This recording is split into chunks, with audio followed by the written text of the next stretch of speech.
Miss হবে না আপনার পছন্দের টিভি শো। দেখুন জি5 অ্যাপে একদম ফ্রি। আজকে রোদ্দুরদের বাড়িতে যাব, রোদ্দুরকে উইশ করব আর ওর বাবা মাকে প্রণাম করব, আর ওরা একটা নতুন গুঞ্জাকে দেখবে। ছেলেটাকে তার জন্মদিনে যে কাঁদায়, তার কথা আমি বার কত ভাববো সেটা আমারও ভেবে দেখা উচিত। না মা, মা মা তুমি অন্তত আমার জন্য কষ্ট পেও না মা। আমি দেখো, আমি কাঁদছি না মা। দেখো আমি কাঁদছি না মা, আমি একদম ঠিক আছে। জন্মদিন তো এখন অনেকটা সময় বাকি আছে, তাই না? আমরা ভালো করে জন্মদিন পালন করবো, ঠিক আছে? আমরা খুব ভালো করে জন্মদিন পালন করবো। তুমি আমার জন্য কষ্ট পেও না প্লিজ, প্লিজ মা। তুমি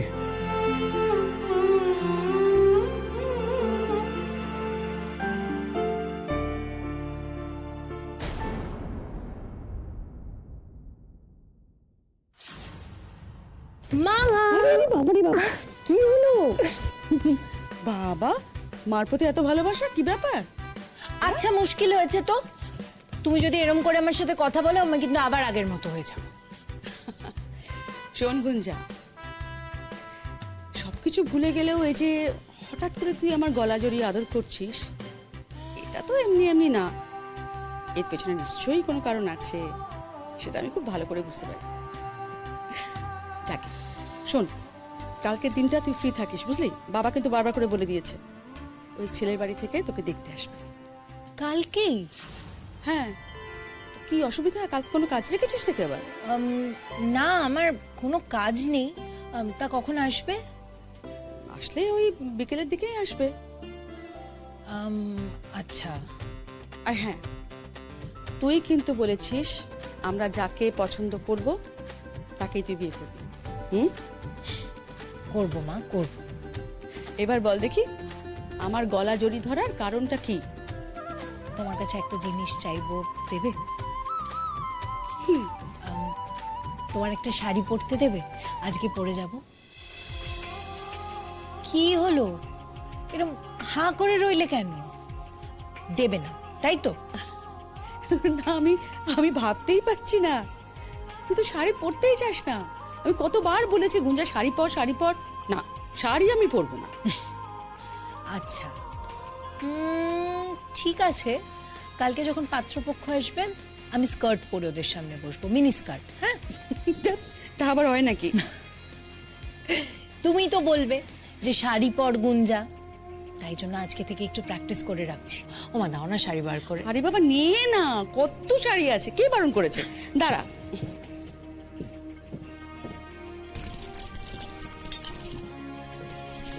এই নে, চাবিটা ধর। আলমারিতে ভর্তি শাড়ি, যেটা ইচ্ছে তোর নিয়ে নে। না মা, নিজের ইচ্ছে চলে আমি জীবনের সব ভুলই করেছি। এবার থেকে আমি তোমাদের ইচ্ছেতেই চলবো। তোমাদের যা পছন্দ আমি তাই করব, আর এমনকি তোমার পছন্দের শাড়িটাও পরব। এই দেখেছো, চোখে জল কেন এলো আবার তোমার? কিছু না, দাঁড়া দিচ্ছি।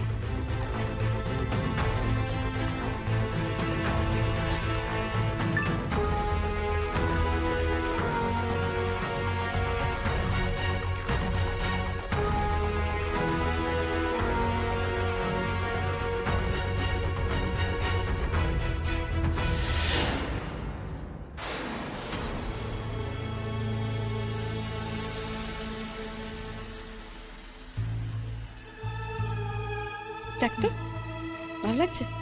সুন্দর লাগছে? হ্যাঁ, খুব সুন্দর, খুব সুন্দর দেখতে এটা। আচ্ছা শোন, এটার সঙ্গে ম্যাচিং গয়নাটা বের করে নিয়ে আসছে।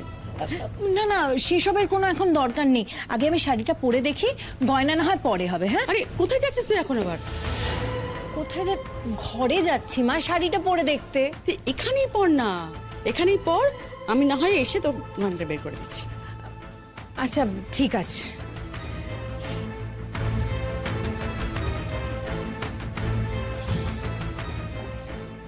গুঞ্জা, তোকে একটা রিকোয়েস্ট করবো। তুই না ওই বাড়িতে যাচ্ছিস তো, তুই শুধু রত্তুরকে উইশ করবি, হ্যাঁ?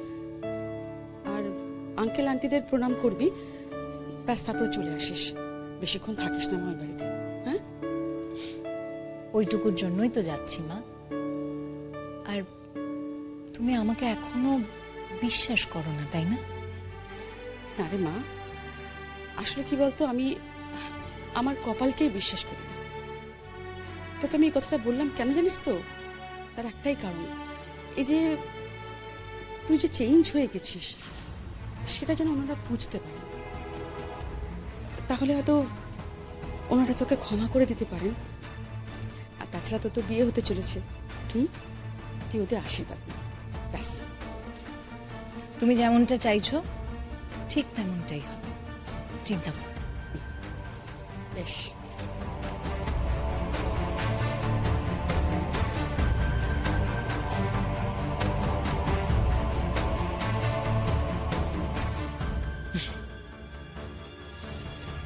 আজকে রোদ্দুরদের বাড়িতে যাব, রোদ্দুরকে উইশ করব আর ওর বাবা মাকে প্রণাম করব, আর ওরা একটা নতুন গুঞ্জাকে দেখবে।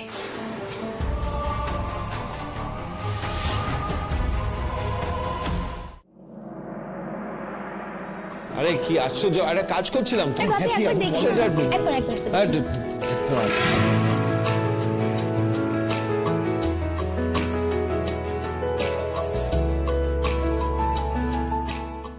বাপি, তুমি সেই থেকে কি করছো বলো তো?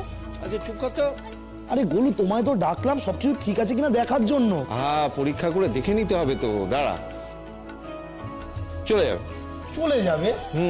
সে তো যাবে, কিন্তু আসল জিনিসটা কই, কেকটা কোথায়? সে কি কেক আসেনি এখনো? এই বজ্র না সব একবার ইনকমপ্লিট কাজ, তখন থেকে তাড়া দিলে আমি কাজ ফাজ ফেলে চলে এলাম, চলো চলো সন্ধ্যা হয়ে গেছে, এখন সবকিছু রেডি হয়নি। কেক আনতে কতক্ষণই বা সময় লাগবে? তো সেটা নিয়ে আয়। মোদের কাজ কর, তুই টেবিলটা রেডি কর, আমি কেকটা নিয়ে আসছি। যা যা যা যা, আয় আয় আয়, হাত লাগা। দেখি, সাবধানে সাবধানে। আরে হ্যাঁ, সব রেডি তো? কি করে রেডি হবে দাদা? কেন? বজ্র দায়িত্ব নিয়েছে না? ও আচ্ছা। দেখো কি কি, এই তো আমি কেক নিয়ে চলে এসেছি। দেখে দেখে। আচ্ছা, মোমবাতিটা কোথায়? সরি সরি সরি, আমি এক্ষুনি আসি, দাঁড়াও। এই শুরু হলো। আরে বলু, ঠিক আছে না? দূর করে ও তো এখনো ঘরেই রয়েছে। ডাকো ওকে, ডাকো। হ্যাঁ হ্যাঁ, আর দেরি করে লাভ নেই। মানে তুমি তো নিজেই দেরি করে এলে। এই তো মোমবাতি নিয়ে চলে এসেছি। কিন্তু জেঠিমণি কোথায় গেল? জেঠিমণি, জেঠিমণি, এই তো জেঠিমণি এসে। জেঠিমণি আসো আসো আসো আসো। কি দাদাভাইটা কোথায় গেল? দাদাভাই, দাদাভাই, দাদাভাই, আরে এবার তো ভূমিষ্ঠ হও। কি কথাবার্তা? ভূমিষ্ঠ হওয়া মানেটা কি? এ দাদা ভাই, এই যে তুই পা রাখলি, এটাই তো ভূমিষ্ঠ হওয়া। আচ্ছা ঠিক আছে, এই দাদা ভাই। কি রে, মোমবাতি গুলো জ্বালা তোর কি রে? এক মিনিট জ্বালিয়ে দিচ্ছি। জি5 ডাউনলোড করুন আর সব এপিসোড দেখুন একদম ফ্রি।